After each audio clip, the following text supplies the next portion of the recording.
Welcome to today's episode of the Sports Generals here on the So What's the Catch Facebook page. Before we go any further, make sure if you are watching this video later on YouTube, you like, share, and subscribe to the Sports Generals YouTube channel or whatever YouTube channel you are watching this from. And Leave now, a comment down there too. yes, subscribe to Bryan's YouTube channel. Your YouTube channel is just Bryan Fraley, correct? Correct. It's the same as my Twitter here, just no underscore. Right. And then subscribe to Manolix as usual. He's got a great YouTube channel.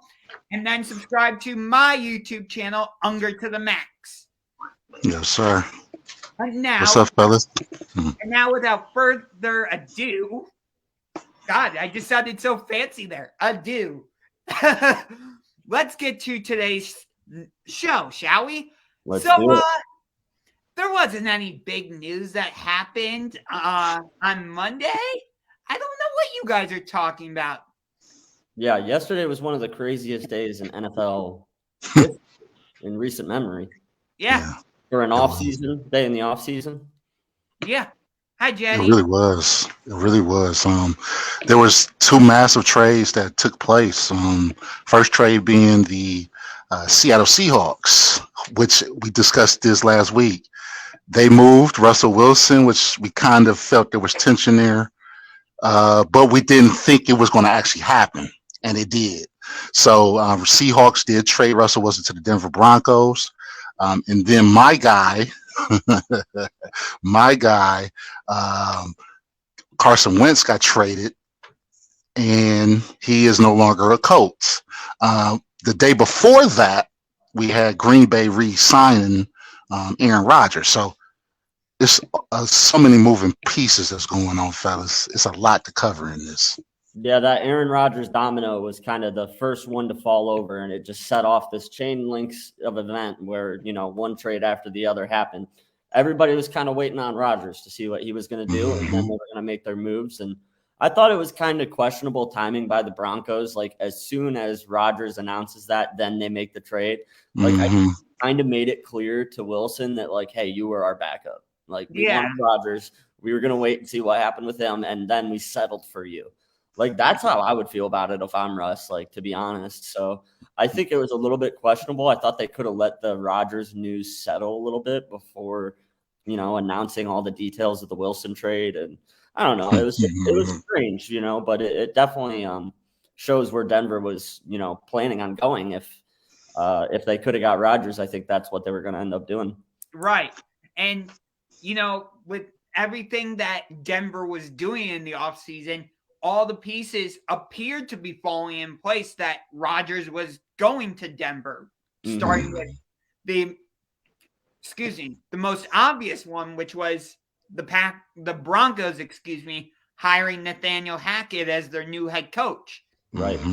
And Jason, didn't you say something about the Broncos were like calling a bunch of people from the Packers at one point? Yeah, they were. They like you alluded to, they hired the Packers offensive coordinator. They've hired the Packers quarterbacks coach, which that was real critical. And they're basically trying to be Packers West. So yes, they did their work. And unfortunately the guy they wanted they couldn't get. So they said, hey, we'll go for the next best thing. Yeah, I mean, it's definitely an upgrade for them. Russell Wilson's a great player, and I think he's still got quite a few years left in him. So it's not like they got scraps. They ended up with a really nice quarterback, in better position than they were in the day before they got him. Proven winner. Yeah, but like I said, they made it quite clear that they were trying to set everything up for Rodgers to come there. And I got to be honest, like I kept thinking of Peyton Manning and the way that his 2 years in Denver, like, it kind of rejuvenated his career in a way. Like, that was some of the best football we ever saw Peyton Manning play. Oh, yeah. And he was coming off of a brutal neck surgery. So, like, nobody really quit on him after that. Yep, and nobody really knew what to expect from him. And it felt like everything was setting up for Rodgers to go do the same. He hasn't won a Super Bowl since 2010. That's been the story on Rodgers for a while, is that he can't get over that hump and win another championship. And Denver felt like that would have been a good fit for Rodgers. But there we go. Okay, we cool now. Good. Green Bay's got a great squad, though. They're definitely going to be dangerous next year. I'm sure that everybody in Green Bay is thrilled that they stuck with Aaron. But, yeah, it's going to be interesting to see how things play out from there. Yeah, I mean, with everything, and we're basically just ignoring the Carson Wentz trade because, yeah, who cares? We'll get to it. But for me, I have two big takeaways from this. One, the AFC, which I think was already the better conference anyway, got way better because it's like, who's left in the NFC? So I actually started writing something about this. And I tried coming up with like my top 5 quarterbacks right now. And I didn't come up with all 5 right away, but the first like 3 or 4 that came to my mind were immediately AFC quarterbacks. I mean, realistically, if you asked me to come up with a top 5 right now, I would say Mahomes is 1. I would probably say Rodgers is 2. So there's 1 NFC. Number 3 would be Josh Allen. I would put Justin Herbert number 4. I just think he's that good. Mm-hmm. And I would probably put Joe Burrow number 5. So think about that. Only 1 NFC quarterback in my top 5. Maybe it's not the same for you two. Similar, very similar. Yeah, actually it is. Yeah, that's. A couple pieces switched around, but for the most part, the same top 5 here. And you make a really good point, Josh. Like the AFC is becoming, the class of quarterback play. Like it's going to be really interesting because like we know how valuable the quarterback position is now. Like NFC teams are in an interesting position. It's I guess Stafford you could throw up there as an elite player. But other than Rodgers and him, there's nobody that immediately jumps off the page at you. Kyler Murray trying to get into the discussion, but you could argue Kyler. A lot of people think very highly of Kyler. I'm not as high on him as a lot of people are. But yeah, he's definitely up there. He's had some good years as a young player in Arizona for a team that wasn't that great when he got there. Do you think you could make an argument for Dak to be in that discussion or no? If Dak could stay healthy, yeah, I think so. That's interesting. Other NFC quarterback I considered putting in my top 5, to be honest with you. That's not like a slight against Matthew Stafford or Kyler, but like Dak's a special player. When he's healthy, he's good.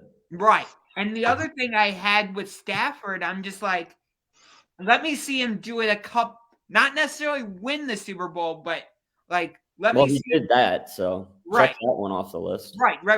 What I'm saying is let me see him sustain this level of play a couple more years in Los Angeles. Okay. So it's not a flash in the pan year thing.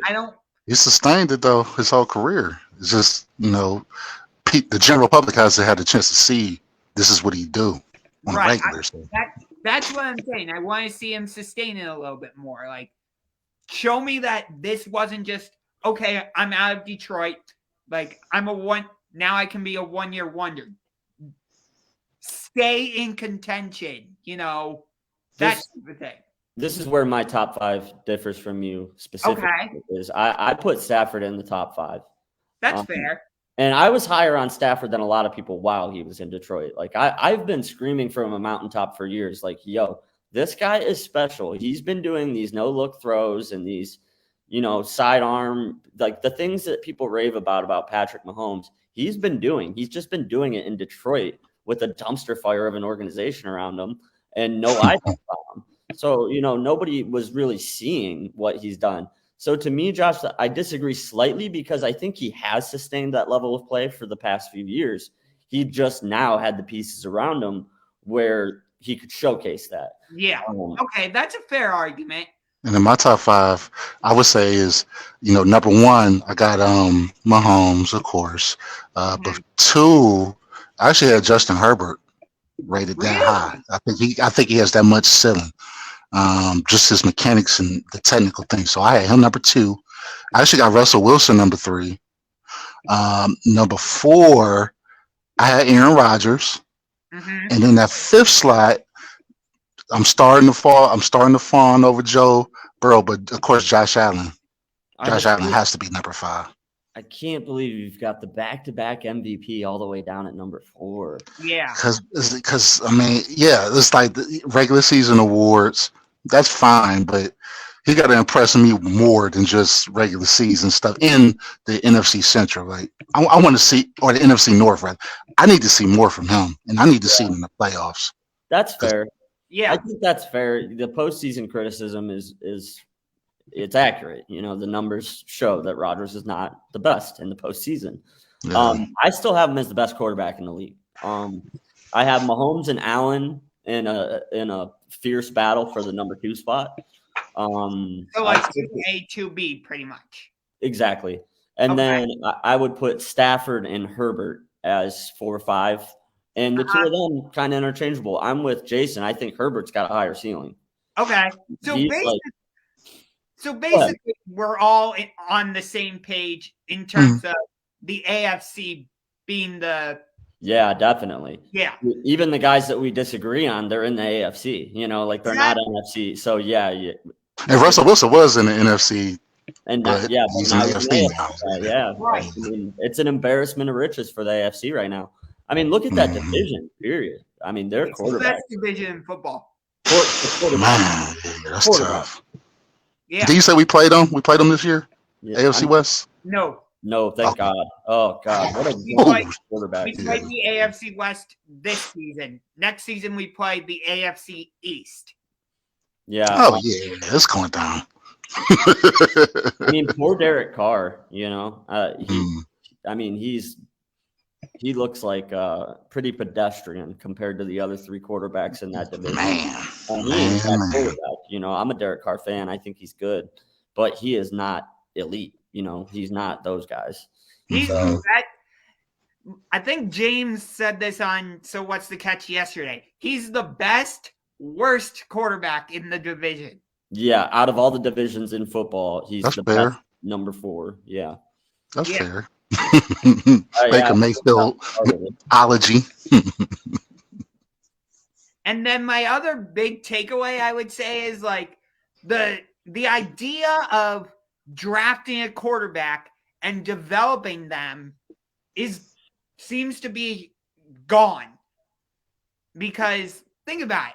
What did Tampa Bay do 2 years ago? They went out and signed Tom Brady. What did the Rams do? They went and signed Stafford. Yeah, I see what you're saying. And immediately won. The Buccaneers signed Brady. They immediately win the Super Bowl. Rams trade for Stafford. Immediately win the Super Bowl. See, that's where I thought Rodgers was going to go. Is like the blueprint is right there for him. It's like exactly he could have been the 3rd one in a row to go somewhere else, be in a better situation, and win another Super Bowl. Yeah, so I was kind of shocked that he ended up staying. Just because I want better for Rodgers. I'm a big Rodgers fan. Yeah, I want Rodgers to win because, like we were saying on So What's the Catch yesterday, people try to put Aaron Rodgers in the same discussion as a Tom Brady, a Peyton Manning, and some of those other guys. It's debatable who's in the top class and who's not type thing, but for the most part, anyway, I know we agree on others, but still. Yeah, I mean, there's a lot of people out there that don't think Super Bowls matter as much as we do, that would argue that Rodgers is a better quarterback than Brady. And I mean, there's an argument to be made there. I think from a talent standpoint, nobody's going to debate that Rodgers is more athletic than Brady. He's exactly what you would want. Like if you're creating a quarterback on Madden, like Aaron Rodgers, he's the right build, the right size. He has a nice over the top delivery, like traditionally just great mechanics. He's You know, he's smart. He just does it all so well. He's like a 5-tool quarterback, you know. Hi, Beth. But yeah, you know what I mean? Like there's like a 5-tool baseball player. He's kind of like a 5-tool quarterback. He does everything about the quarterback position well. You know what I'm saying? Yeah, I got you. Like, whereas Brady, he's just a winner, just a flat, you know what I mean? Like he just figures out a way to do it no matter what, in spite of his athletic limitations. Yeah, I got you. Because we always have viewed Brady as like this statue quarterback that doesn't really move in the pocket unless like he has to. Right. The dinosaur. Right. Snap it and get rid of it as quick as I can has been Brady for the last few years. Yeah, you're not going to call a quarterback run for Tom Brady. And I apologize. We was having system issues, but we're back on track again. So all good. You weren't even gone that long. So, but yeah, the league has changed. The days of the Tom Brady, hey, I run a 5.5, but you know I could maneuver in the pocket. Those days are gone. Now you got to be athletic. You got to be able to do Tom Brady-esque things. And the league is, what have you done for me lately? Like I said last week, you have to win now because coaches' jobs are on the line. And we don't have time to develop and build from within. Either you're going to get the job done or I'm going to pay for another quarterback to get the job done. That's a lot further along than you are. So, yeah. Right. And the other thing is like, now that Russell Wilson and Carson Wentz are off the market, which, okay, fine, we'll talk about Carson Wentz. I don't give a crap that he was traded because I didn't want him with the Browns anyway. Because, like I made that very clear, didn't I, Jason? You did. Everyone did. America. I wanted him to go to the Steelers, man. I was ready for him to go to the Steelers and me to start. I had the hashtag Wentzylvania ready to go. Oh man. I was praying that he would land in Pittsburgh and we could beat up on him for a few years. But now, you know, someone's better than that, dude. The problem though, guys, that I have, and I want to know what your takes is on this. All of these moves, all these transactions that's going on, it seemed like Berea is being very stagnant. I felt like we all came to the conclusion that we needed someone to challenge Baker at least, make him better, make sure that we are not wasting this window that's closing daily now. And we have not made a move yet. And it's like, we've talked about all of these quarterbacks and they're gone now. So what are we stuck with? The rookie? I mean, Deshaun Watson is still available if we want to deal with that, all those shenanigans. It appears like there's a good chance that he's not going to be playing. So, yeah, like we'll just assume he's not. Yeah, and I mean, what Marcus Mariota? We had that part of the conversation. Mitchell Trubisky. Hey, check this out, though. We can't pay Mitch enough. Mitch is going to get a big payday, and we don't want to pay him that much. Let me throw this name out to you. Yeah, we're not going to get Jimmy G, so don't even bring that idea. How about Jameis Winston? Famous Jameis. Yeah, I mean, we're at that stage now, though, and it's like it sucks, you know. Like, I'm telling you what, Jason, lesser.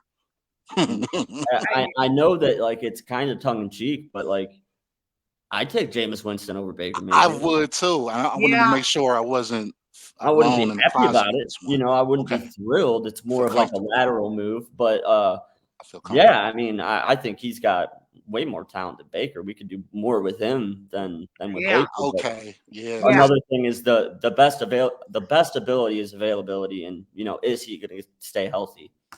Yeah. The thing though is like I don't see Jameis Winston as like this big upgrade over Baker Mayfield. Like not big, no, it wouldn't be a huge upgrade. No, it's marginal. It would be a upgrade. A slight.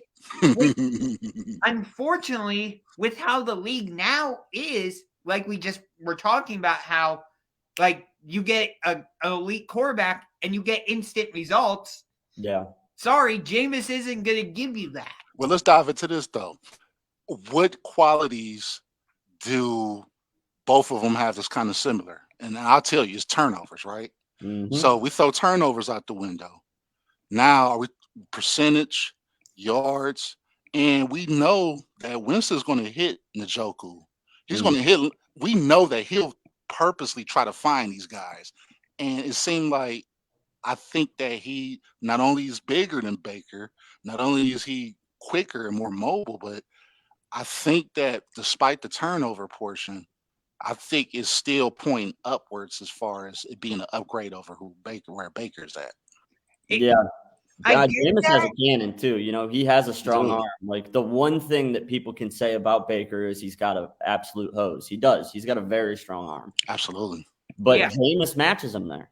You Yeah. know, he's got one of the best arms in the league. And yeah, I mean, I feel like if the right guy teams up with Jameis, like he can have some real success somewhere, you know, and it's just like I don't think the Browns is the best fit for Jameis. You know what I I'm think saying? he should I go think back to New it's Orleans. blurry.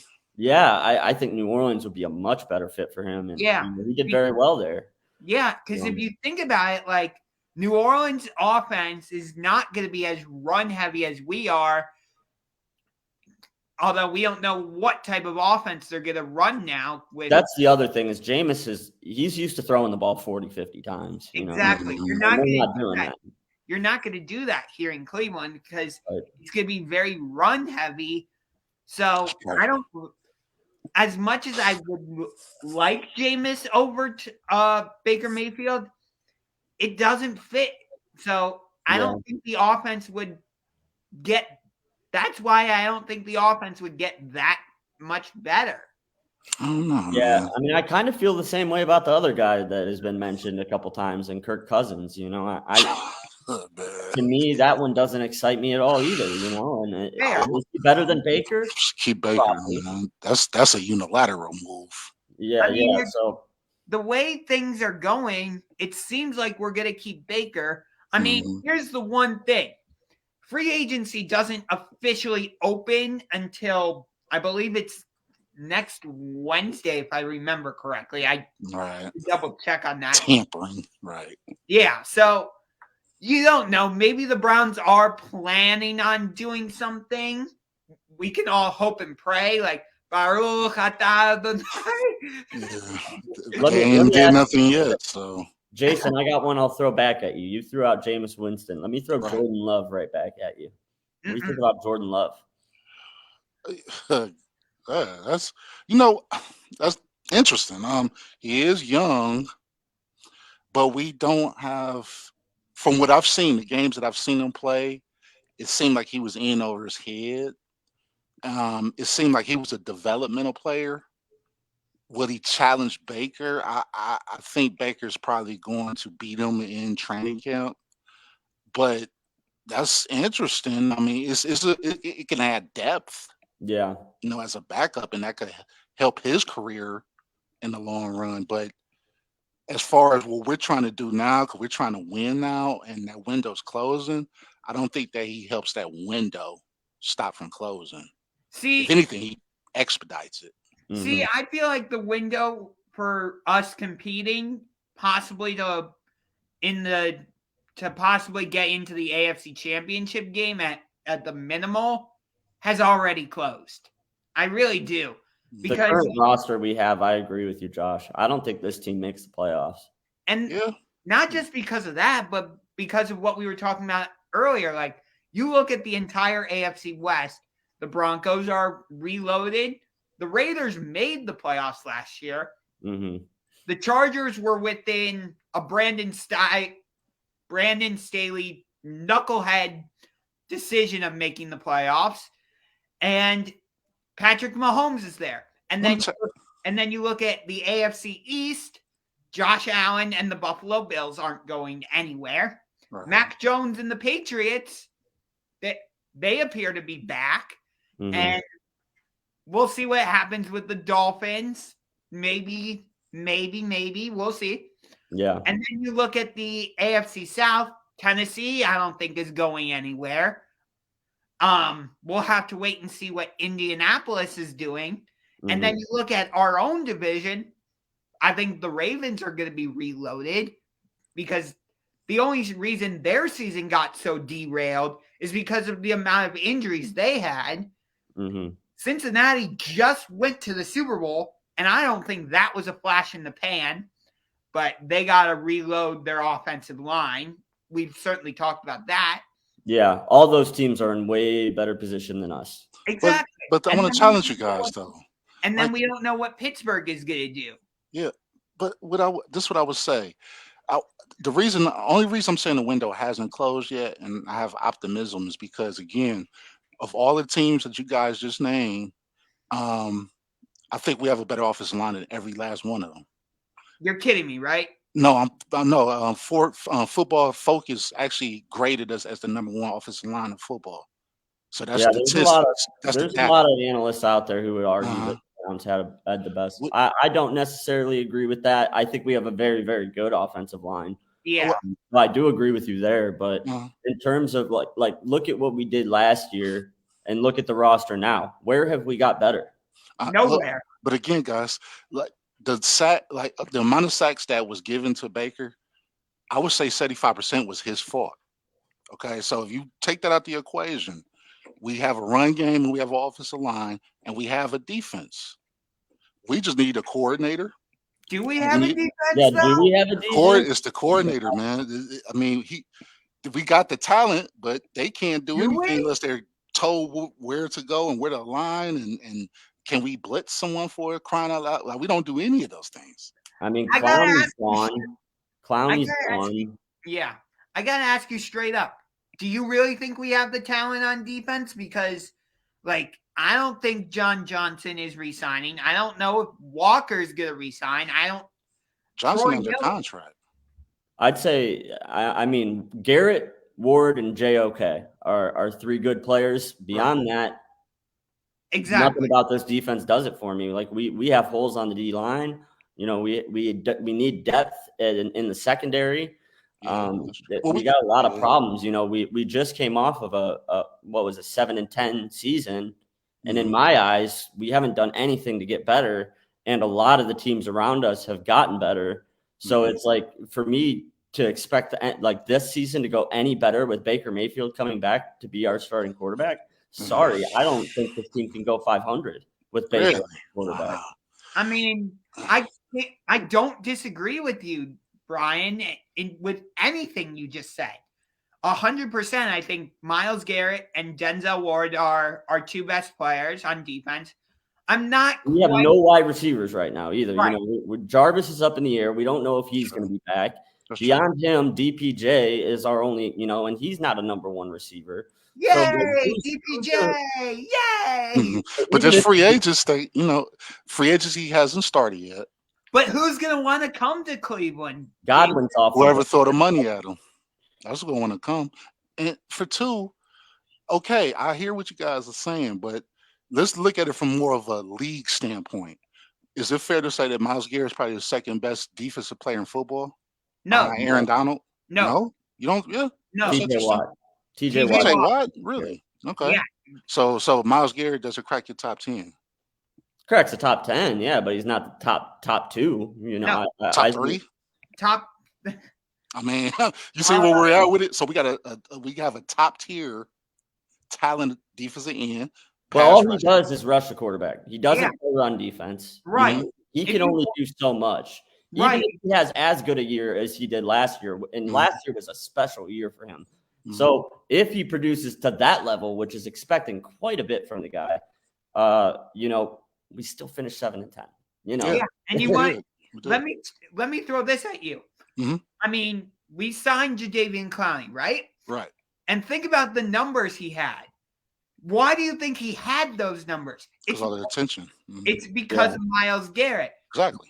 But that's, like Bryan said, that's the only thing Myles Garrett is really good at. Like, if you watch at least 5 games, I would say this season, maybe even more, teams were just like, guess what we're going to do?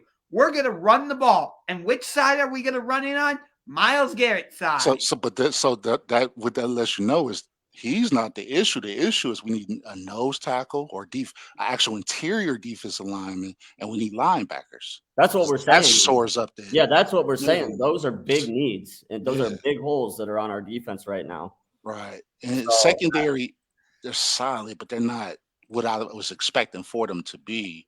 Are they again, so good, though? Yeah, I mean, it's our other than coordinator, Denzel man. Ward, If you could have the same team, and all it takes is a coach to play to their strengths and weaknesses, and we're playing to Joe Wood's strengths. that's what we're saying, though. We're stuck with him, and we're stuck with the same exact defense we had last year, minus Clowney. Yeah, yeah. So it don't look that great. It really doesn't. Yeah, if they made a couple of these moves that we're talking about, if they make a splash move and get a guy like Bobby Wagner, and if they draft somebody, that's good for the D line, then we could talk about it. But right now, the state of the defense, I think it's kind of dire. Until those holes are filled, those are big enough holes that teams can exploit those all year long. Yeah. So we're a couple moves away, is what I'm saying. I'm not writing the Browns off and saying there's no chance we go 500 this year. I'm saying with us staying put, to expect us to do better than we did last year, while all of these teams around us have gotten better, it doesn't make much sense, Yeah. But we make a move, we have a good draft, then let's talk, Yeah. That's what I'm at with it. So we all know free agency starts next week, so we can revisit this more down the line. Couple weeks from now, Jason, we might be, you might be on point, Right. We're just a couple pieces away. Right. But there's an issue that I want to get to that's really bothering me. And it's this.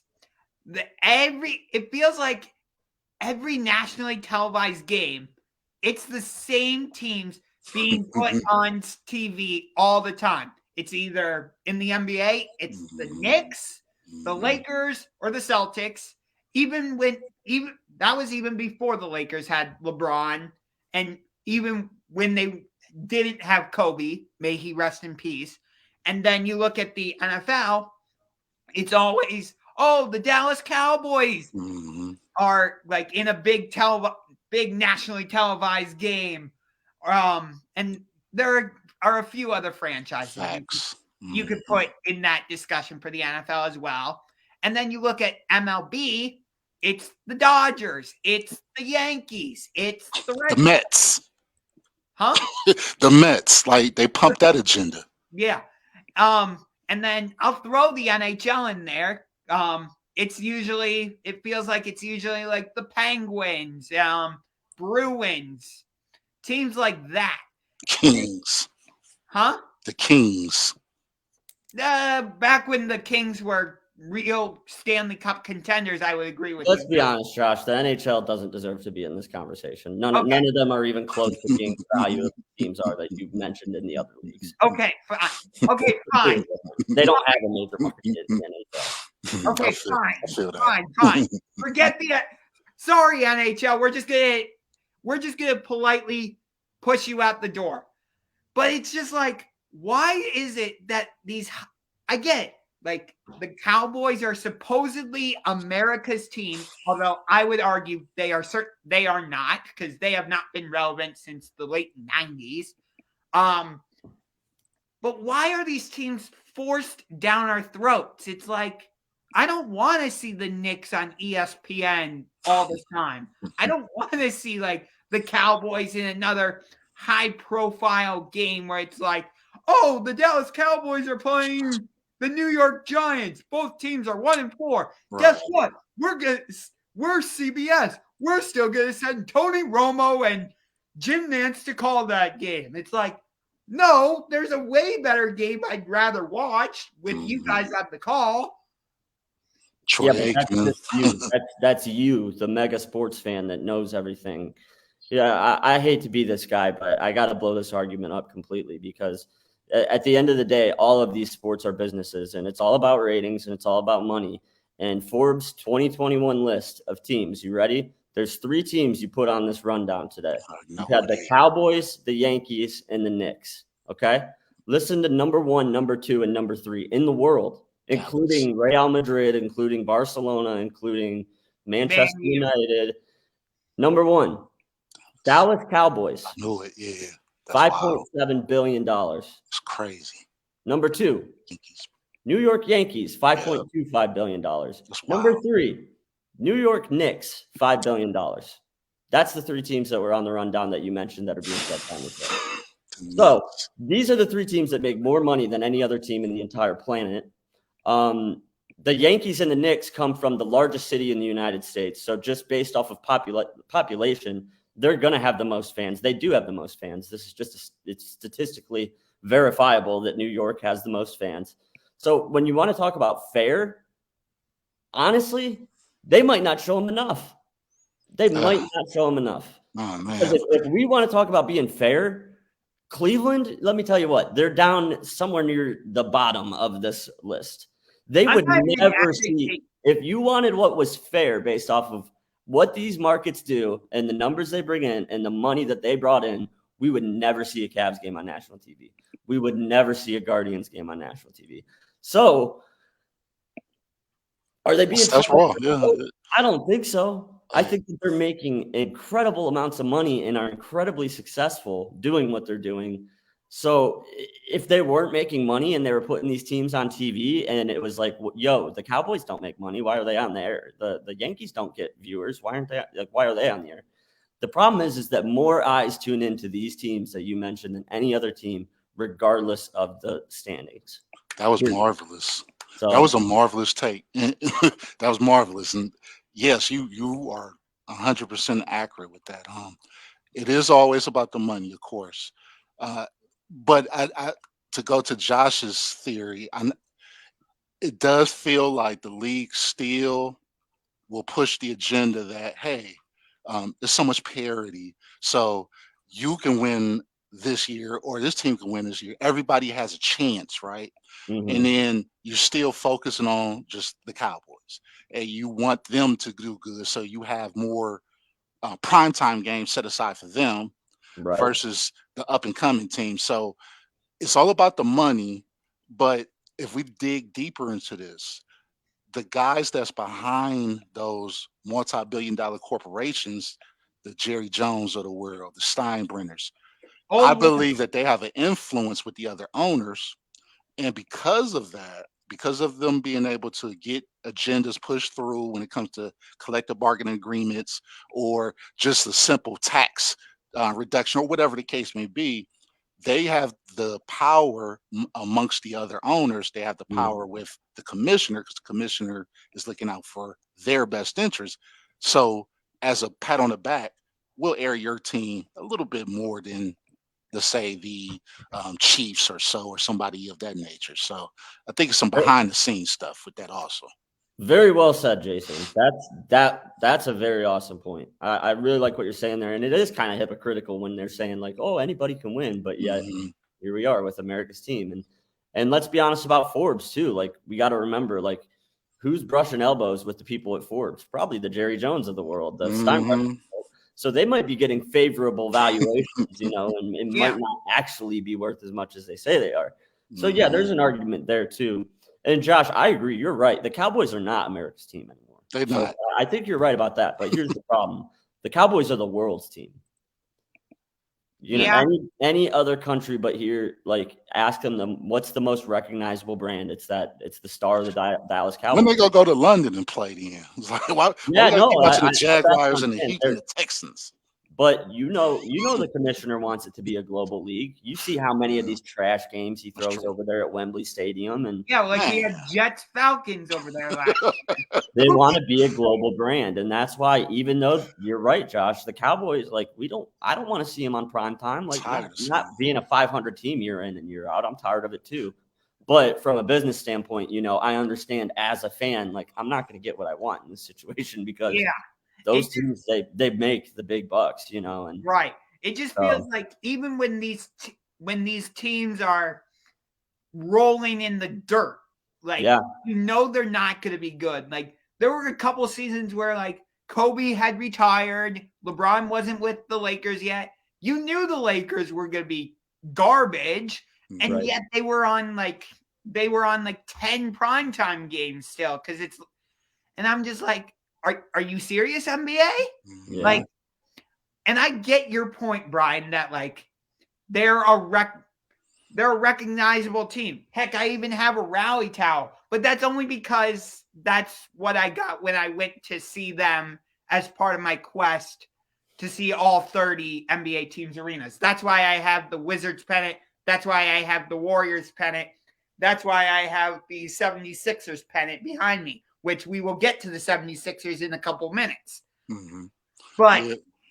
But still, it's like, it gets frustrating at times because it's like, I get it. These are the big organizations and stuff, and they're the most recognizable. So, again, your argument is totally valid, and I understand it, Bryan, but it's like, but you're even not in always... the down years, though, they get more viewers. That's the problem. They make the most money for the leagues. Even when they stink.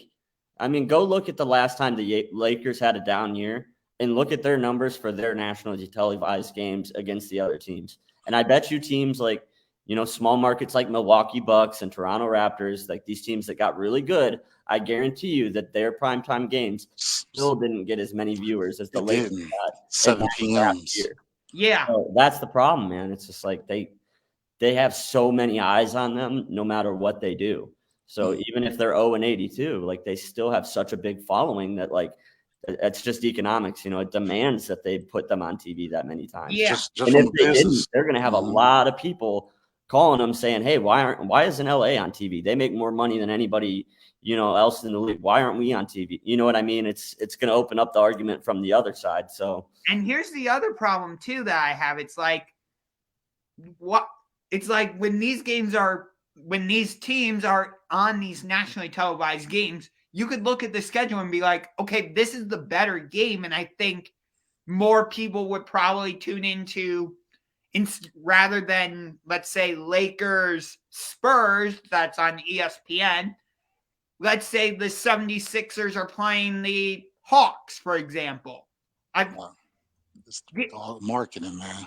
You know what I mean? It's like, at least from my perspective, I'd rather have like the more The exactly. competitive money perspective, Yeah. though. The money perspective, they're gonna go with the top earners. Top earner make the league the most money, so we're gonna air you because we need to get paid. Yep. Yeah. It feels like, especially with the NFL, because whenever the Cowboys are on like Fox or CBS, it always tends to be Jim Nantz and Tony Romo for CBS, or it's Joe Buck and Troy Aikman. And I get it. Like, Tony Romo is a former Cowboys quarterback, and Troy Aikman is a former Cowboys quarterback. But it's like, again, and I get the business side of it and all that, but still, like, why is it always that they're the ones getting the spotlight? Money talk, other stuff walk. Yeah, you keep asking the same question and you keep getting the same answer from us every time. So we're not going to keep going in circles. The reason is the money. Make us go in circles, though. It is that simple. It's the money, Josh. You're not wrong. A lot of sports fans would rather watch a more competitive game, but the reality is that doesn't happen. And it won't happen. They still get more eyes on them because the average viewer isn't like you. The average viewer isn't a sports genius like you are. You know what I mean? Like, you got to remember, like, we have to market to the average fan, not the super fan. I like their colors better. They wear yellow. I want to watch this team. Yeah. I'm all about it too. Like, because when, you know what I mean? When I was young and the Browns didn't have a football team, I like teams for all kinds of reasons. I like their logo. I like their colors, like you're saying, And like, let's be real, like the average viewer of the NBA, they don't know that Milwaukee versus Philly matchup might be better than the LA versus San Antonio matchup. Playoff implications. But they know that the LA Lakers is a team that has had, the most famous players of all time and has won 20 championships, And my dad would always watch them on TV, so that's all I know about. Right. So, the question will always be, why do they keep getting the spotlight? Because they keep winning. Yeah. They win the viewership battle. So until these other teams get the eyes on them, it just won't happen. But there's another interesting team on this list that I wanted to bring into the conversation because they're not a typical large market. All right, let's hear it. The Golden State Warriors. That totally makes sense. They cracked the top 10. So even though I kind of tore apart your guys' argument, I had that in my notes, and I'm like, well, wait a minute. This is disputing my argument. You know what I'm saying? Silicon Valley. San It's Francisco. showing that a player like Steph Curry can change the entire narrative around who the team is, because like Golden State, they're from the Bay Area. Like that's not as big market as LA or New York. Mhm. It's a big market. California, it's a big market, but It's it's catching up. right. So Silicon Valley. that means that these teams like the Cowboys and Yankees and Knicks, like there's people knocking on their door now. So it's getting better is what I'm saying. So like I think that a lot of people are screaming for what Josh is saying, like give us the better matchups. Right. But unfortunately, the majority of people don't ask those questions. You got to win. The Right. league wants to know, hey, is this team hot? They're hot. We're going to have them on prime time. Yep. If you're winning, then you're in. But Yep. if you're not winning, if you make me money, you're in. You over him. That's just how it goes. And Golden State been winning lately. Right. Do you remember on last week's show and the 2 weeks prior, I was like, is it March 6th yet? Is it March 6th yet? That type of thing. Part of that was because the Cavaliers were put into ESPN. Their game against the Raptors was not originally supposed to be on ESPN. They flexed right. But ESPN flexed that, which I love that leagues have the ability to flex games into Sunday Night Football, for example, in the NFL, or flex game like, hey, let's take this matchup out and put this matchup in. I actually remember back in the 2020 season, I believe it was, the Browns-Giants game actually got flexed into Sunday Night Football, and the Cowboys got flexed out. Right. So there are exceptions to the rule lately. It's getting better, So as much as I want to say like my argument's a clear-cut winner, like there's some evidence to show that they're moving more towards Josh's style. So, there's definitely two sides to this argument, but at the end of the day, money is always going to be number one. Money talks. I wish I asked that question. The little kid baseball player in me wants it to all be about the love of the game, but it's sorry, little Timmy, it's all about the money. No. If the Cavs had 20 nationally televised games a year and the Guardians had 40 and the Browns were on Monday Night Football 2-3 times a year, I would be so when LeBron was here, we was prime time all the time. TNT. ESPN, ABC. It can change. That's where I was going with the Golden State cracking into that top 10 of Forbes list. It was like, ooh. I think we was the top 10 when LeBron was here, I believe.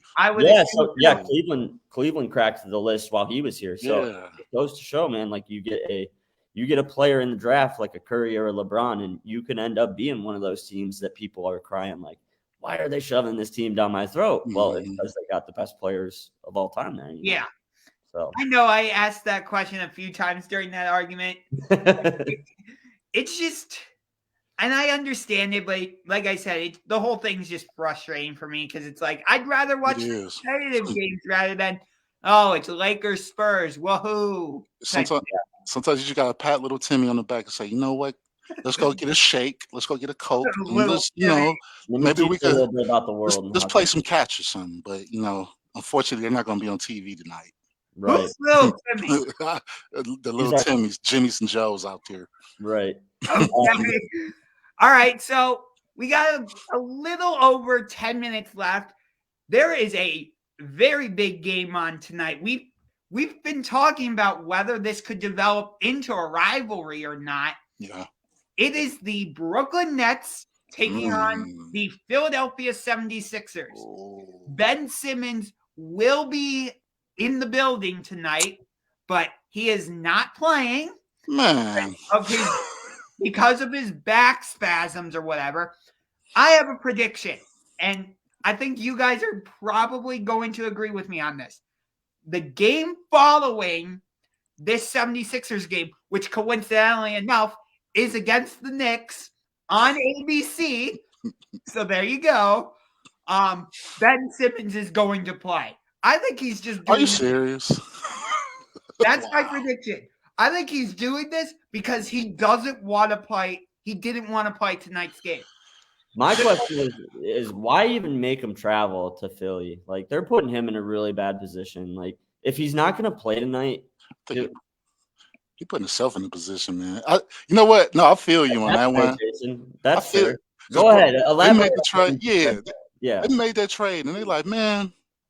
I mean, we would think that okay, you haven't did any type of physical activity since the playoffs of last year, and you seem to be in shape. So you should be. We would think be playing like 2 weeks at least after we traded you for you, and you're still not playing. So hey, if you're not gonna play, man, and especially in this marquee game, oh, you're coming with the team, or we're finding you. So I think they like purposely is trying to, man, you got. He's running away from pressure, man. Let's be real about it. It's a good point, man. He got called out for that.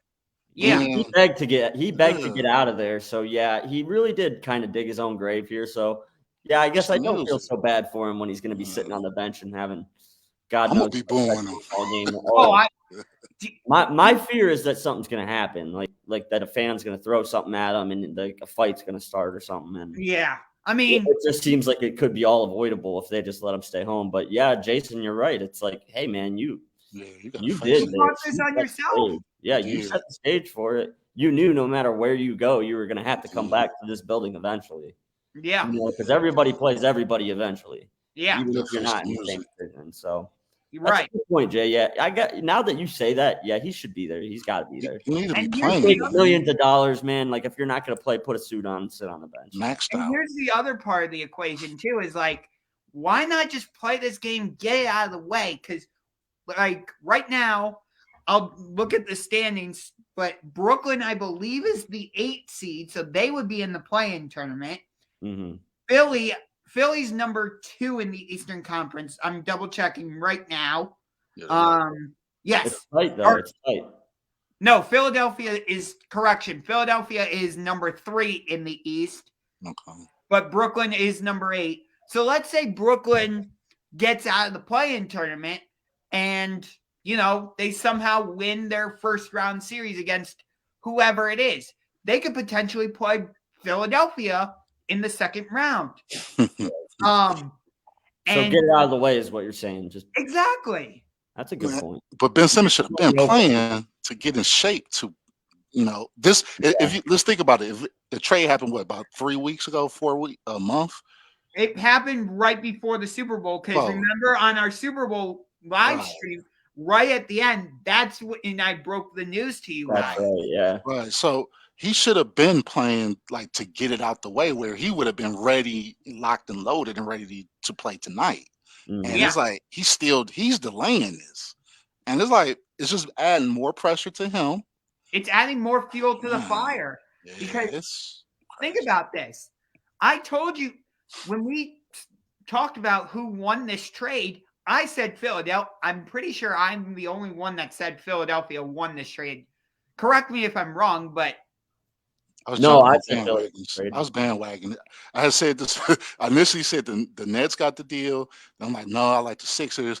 I went to the Nets. I'm back on the Sixers bandwagon. I'm not a Ben Simmons guy.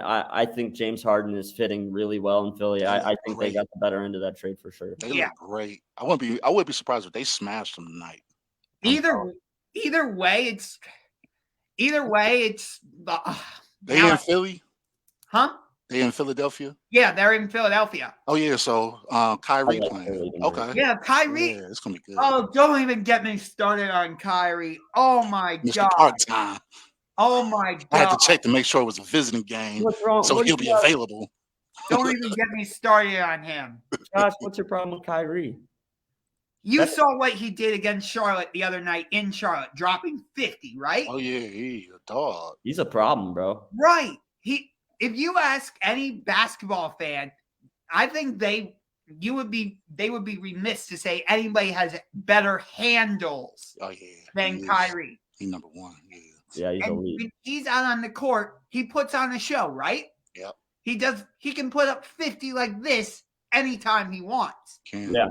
But he's a part-timer, because he doesn't want to get the vaccine or you know, when the riots happened, it's like, oh, this messed with my head. I got to take a vacation or whatever. Yeah. It's like, really? Even the bed bug incident when he was in Cleveland, they stayed at a hotel, and the hotel, I guess, had bed bugs, and then he just was traumatized, so he couldn't play the next game. Yeah, it's like a little bit of a diva. so, I get that. It's just so frustrating because it's like Kyrie is probably the one who recruited Kevin Durant to join Brooklyn and leave Golden State, which, by the way, if I had to make an argument between whether Steph needs a tight championship more or Kevin Durant, I would argue it's Kevin Durant because of everything with Golden State, but we can have that discussion on a different day. My overall point, though, is he's not just letting Kevin Durant down. Kyrie is letting the entire Nets organization down. He ain't letting me down. I'm a big Kyrie fan. I'm all about I don't have a problem with anything. I agree. I know what you're saying. He's a little bit of a diva. There's always some weirdo diva. But I think from a talent standpoint and from what he gave to my city, to me, I think Kyrie Irving's name his jersey deserves to be retired in Cleveland. Better be. Yeah. Honestly, like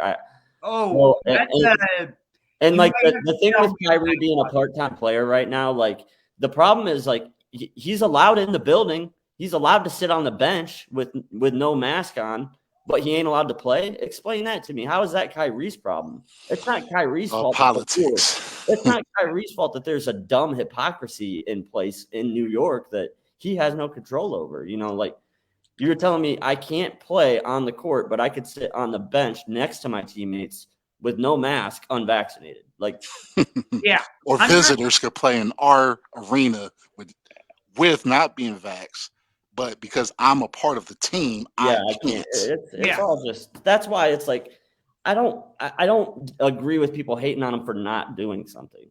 I agree with people for being critical of someone when they do something. If you're a guy like Deshaun Watson and you do something that deserves to be critical of, okay, then yeah, like I agree with you. But to me, Kyrie, all he did was not do something. He didn't do it. You know what I mean? He just didn't get a vaccine. He didn't do nothing wrong. He didn't break any laws. He didn't hurt anybody. Which I'm not accusing him of doing, by the way. No, I agree. I just feel bad for Kyrie. My only beef with Kyrie is not that he took a stance for something he believed in. I understand that. But my beef with him is if there's a situation where you decide to put yourself over the team and you know that you're the main reason these people came to my team, but now you just like, man, y'all go ahead and work. I gotta go meditate or something. You like, man, what you want? That's like, come on, man, I'm here because of you. Right. It's like I'm not trying to advocate and say go get the vaccine or whatever. Like Kyrie can do what he wants. I'm not gonna come out and say I'm an anti-vaxxer. I'm pro-vaccine. Like, I don't want to bring politics into this show. That's not what this whole thing is about. It's just frustrating to me when you see Kyrie put on that type of performance, like what he did the other night in Charlotte, or like what we've seen him do in the past. And it's like, why are you doing this? Where it's like you're only playing part-time. Like, you're robbing us of like something special. Like I understand that argument, but I feel like they're robbing Kyrie of the opportunity. That's where we differ a little bit. So you think it's a bit of a two-way street? Yeah, I think it goes a little bit both ways, but more people agree with you on this one than me. Like a lot more people think that Kyrie is wrong for taking a stand and not getting it, and I get that. And I'm not taking a stance on this is nothing political at all. To me, it's just crazy that like nothing happened. He didn't do anything. And you know what I mean? That's just what is like weird to me. It's like I don't remember a player ever being sat for half of a season for doing nothing. You think about it like when you look at it like that, really do. What did he really do? That's my point. But Josh, you make a great argument. It's like if you know that these guys came to Brooklyn to be your teammate, and you make a decision that affects you from being able to be on the court, that's selfish. Yeah. I get that. I just don't agree with it. Right. But I see what you're saying, and more people are on your side. definitely than me here. I see it a little differently as well. Right. And I don't totally disagree with your overall point because I totally get it. Like correct me if I'm wrong, but you feel like New York is holding him a little bit hostage. Is that basically what you're saying? Yeah, I think that they're being hypocritical with him. They're making an example out of him. Like they're making him their scapegoat, basically. Right. Like everybody in that arena, like they're now allowed in the building unvaccinated, and they're closer to each other in the crowd than they are on the court. Right. So yeah, it's just like I just don't get why he's still not allowed to play in the building. That's do that me first, team second approach. Yeah. I get that. I think part of this whole Kyrie situation is part of the reason why James Harden ended up in Philadelphia too. That's a good point.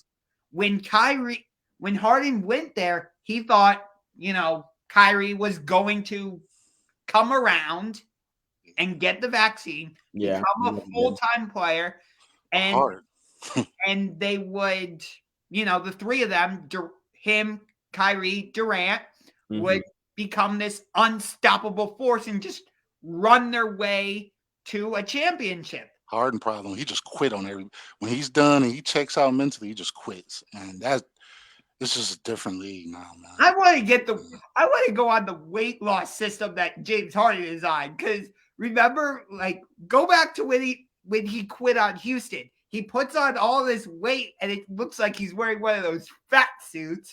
And then he gets straight into Brooklyn and it's like, oh my God, he magically lost all this weight.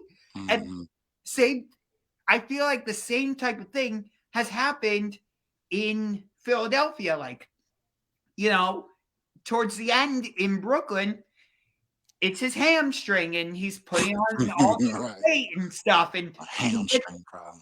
He gets to Philadelphia and once he's able to play, it's like, oh, he's magically back in shape. 35 a game. Who would have thought it? What the hell? I've heard that argument a lot, but I don't know. I don't remember James Harden ever being big. I don't remember him ever being like. He picked the pounds up when he was leaving the Rodgers. I'll have to Google that because I don't remember him getting big like that. Yeah, he was a little chunky. Yeah, but yeah, he's playing great now. Whatever. He flipped the switch as soon as he got to Philly. Yeah. Coincidentally. Here's what I want to see though. I want to see what happens when, let's say, James Harden doesn't have a great scoring game. Like, can the rest of the team pick the how am I trying to say it? He's got Joel Embiid with him, it's not he ain't the only player on the team, I know. But Embiid's playing MVP level ball too. So right. So let's say James Harden is having a down night. Can Tyrese Maxey, Tobias Harris, and some of these other guys step up their games so that Philadelphia can still win? Or Joel Embiid gets injured, heaven forbid. Not wishing injury on him, obviously. But that's a lot to big men though. You have to consider it. Right. But let's say he does get injured. Is James Harden willing to change his game a little bit so that Tyrese Maxey can still get his, Tobias Harris can still get his type thing? I want to see this team go through some type of adversity. Again, not wishing injury on anybody by any stretch of the imagination, but maybe it is an injury. Maybe it's a 3-game losing streak, for example, something like that. Right. Well, we have now gone 10 minutes over. We gave you guys 10 minutes of bonus content because we got off to a little bit of a great start. I'd say we should do some final thoughts. My final thought is pray for baseball. There's some chirping going on today that they may be making some progress. They've already canceled a couple weeks of games. I'm praying that no more games are canceled. So next week, stay tuned. We'll update you on the situation with baseball. Hopefully we'll have a season. Yeah. My final thought is AEW Revolution was absolutely amazing. It was one of the best. I think it might be the best wrestling pay-per-view I have ever seen. if you have the opportunity, go and watch it. I would say there was only one match on the pay-per-view card that I didn't like. Yeah. Other than that, it was 5 hours of just straight up violence and joy. Yeah. My final take will be, and this is to the Browns front office. The slowest car usually get to the building the last time. What that mean is all these transitions that's happening and we're still slow. We need to pick the pace up because we about to. What are we doing? Like seriously, like what's going on? So and again, before we leave, if you have not already done so, like the So What's the Catch Facebook page, subscribe to the Sports Generals on YouTube, subscribe to all 3 of our YouTube channels because we love getting subscribers. We love pushing out content. You will see this video on various YouTube platforms and other various platforms. But until next time, I'm Unger to the Max. That's Bryan Praley. That's Mr. Man Analytics as usual, Jason Vaughn. We will see you next time, Mr. Knuckleheads. I don't know why I said Mr. on there. Goodbye, Canada. Peace out. Bye, Canada. Adios, Mexico. Good night, America. Yes. Good night, America.